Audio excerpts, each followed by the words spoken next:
right there in the middle. Thank you for this opportunity to present this question to you guys.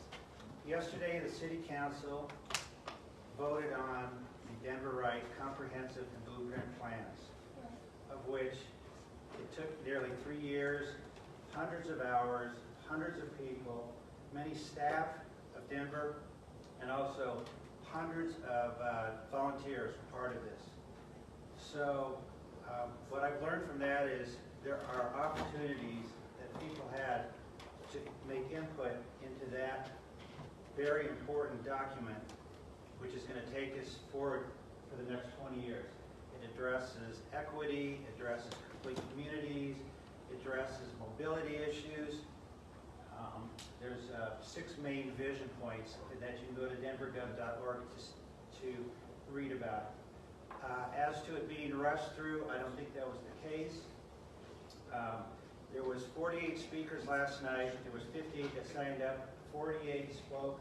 Of those 48, I would say only 5 or 6 had any negative comments about it.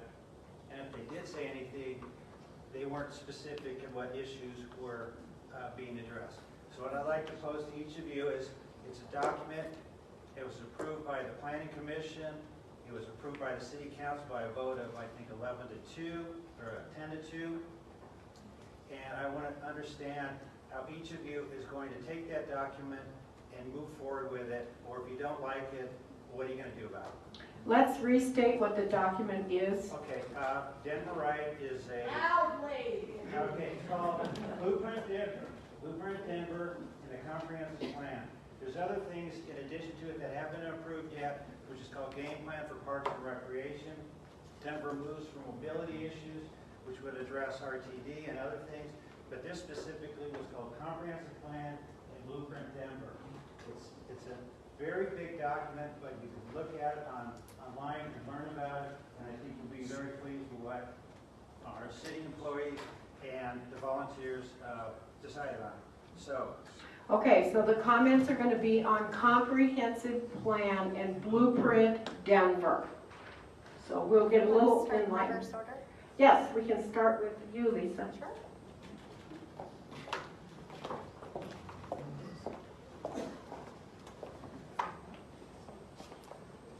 So thank you for the question. I'll start first by saying that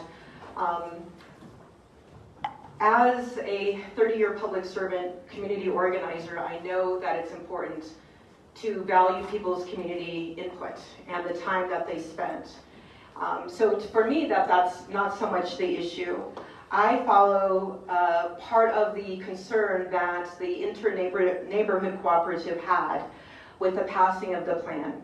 And that was that we're passing a 20-year plan that was not presented to all neighborhoods. The 25,000 pieces of information were not 25,000 people. The other piece about that, as someone with a doctorate, I'm very concerned that we don't just have aspirational goals without metrics and benchmarks. So Denver is actually great at putting out wonderful glossy plans, and yet the follow-through has not been there. The accountability measures have not been there. The benchmarks have not been there.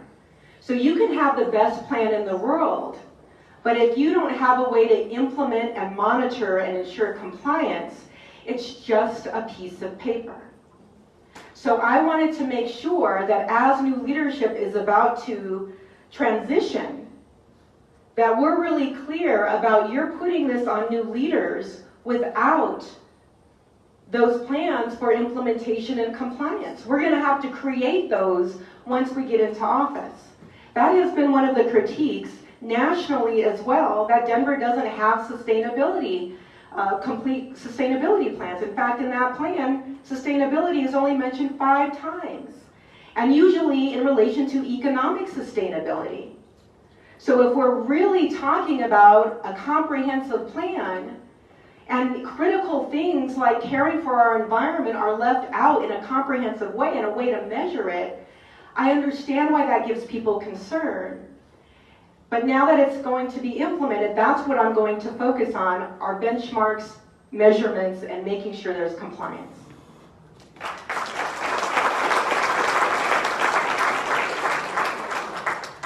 Thank you for the question, sir. That was a good question. Let me ask you, were you at the city council meeting last night? I watched it on TV. Okay, I was there. I had the opportunity to go because I wanted to talk to a number of people there.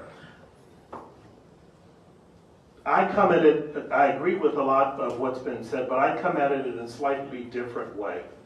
My question, and I pose this to some of the people who voted on the plan, is what is the rush to approve a plan that is to guide how Denver develops over the next 20 years when there's nothing in the plan or its implementation that will affect anything that happens between now and the election in 2 weeks or the installation of new elected officials in July?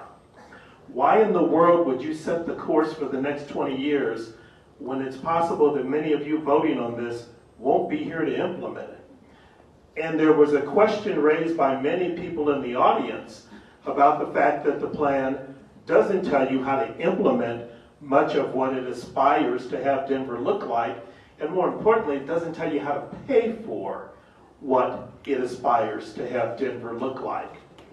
And I understand, sir, because I said I was there, and I know more people testified in support than in opposition. But what I also know is that 3 of the people who spoke in opposition represented Denver, Inc. in the 70-some neighborhoods or 50-some neighborhoods as part of that group because they read off the list of neighborhoods. That was, I know, I'm not, let me finish. Denver, Inc. did not have a unanimous vote. I know that. But what I'm telling you is this. The neighborhoods that voted against it and their representatives far outnumbered those who spoke in favor of it. And at the end of the day, this was my default position. If you're going to draft a plan for the next 20 years, and you have some concerns about how we've been guided over the last 8, what's so urgent about voting it in last night, as opposed to taking a breath and let the people who have to implement it deal with it?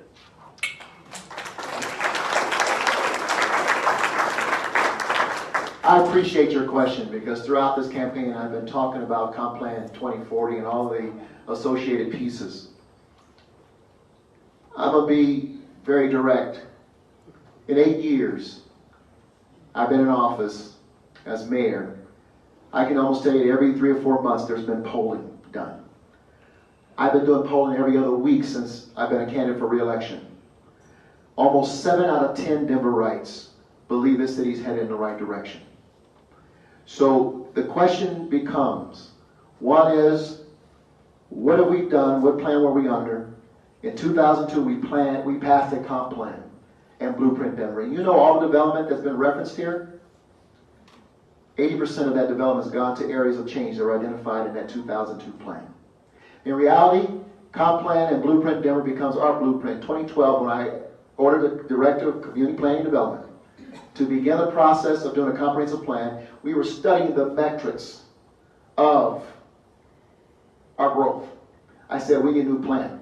We need a plan that goes further and speaks to the growth and the future of the city, and that's what this gentleman is referencing, and that's what City Council passed. We as candidates were asked a question during a forum because the candidates kept saying, wait till the next council. By the way, the same council was faced with the same question in 2002. Wait for the next council. I was one of those incoming council members. And someone stood up and asked the question, when is it okay for you to stop doing your job? Because this council did what they are sworn to do.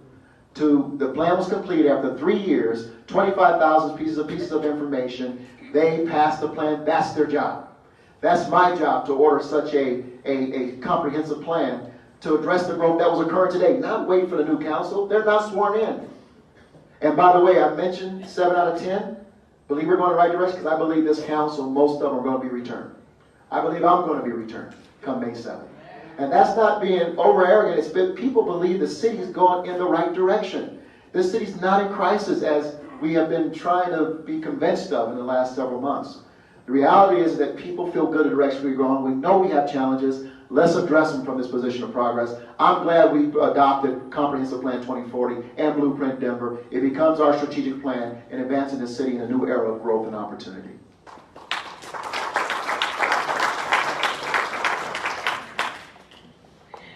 think Mayor Hancock and I are talking to the same people, because people are stressed, frustrated. And when the comprehensive plan that he mentioned was passed in 2002, the quote he mentioned tied to it was that, look what it's done for our city. It's given us all of this growth. And it's that growth that's stressing people out. So my concern with the comprehensive plan that's been passed, and I acknowledge it's been passed, and now whoever takes office on May 7th is in July, takes office in July, is bound to implement that plan. But here are some specific concerns I have about it. It's over 1,600 pages long. It has 500 recommendations. Everything in the kitchen sink in there.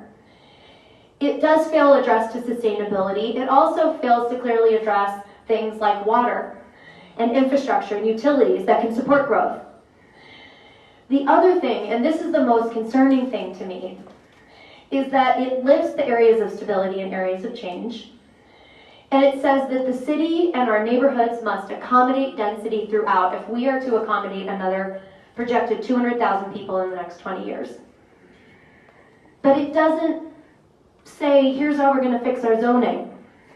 Here's what we're going to actually do to address how we grow smart and how we prioritize things like affordability first and transit first and dealing with homelessness first before that problem gets worse. It just puts it all out there, and it allows that development to be done by rezoning. And our city allows developers to rezone one-off parcels by going to city council. They can go into a neighborhood and say, I want more density, I'm going to do a little bit of community engagement, and then I'm going to take it to a vote of city council. And if city council votes for it, then it's going to get approved. That's how we've been developing planning. That's why people are stressed out right now. It's not smart growth, it's not strategic growth. That's what we need. Leadership that says, we're not stopping development, but we're going to lead. We're going to channel development where it belongs. We're going to protect our neighborhoods, and we're going to address all these issues that over the last 8 years have built up to a point where people are feeling the pain. And we're going to make sure we don't do it that way anymore. So that's a new mayor's responsibility. We have the ability to change those things, even with Comprehensive Plan 2030 in place. And we have the ability to appoint good people, including my last concern, that we haven't had a sitting planning director for 9 months. We passed one of the biggest plans that will direct Denver for the next 20 years without a director of community planning and development. So, we need some strategy, we need some vision, and we need some leadership to do the right thing for the people of Denver.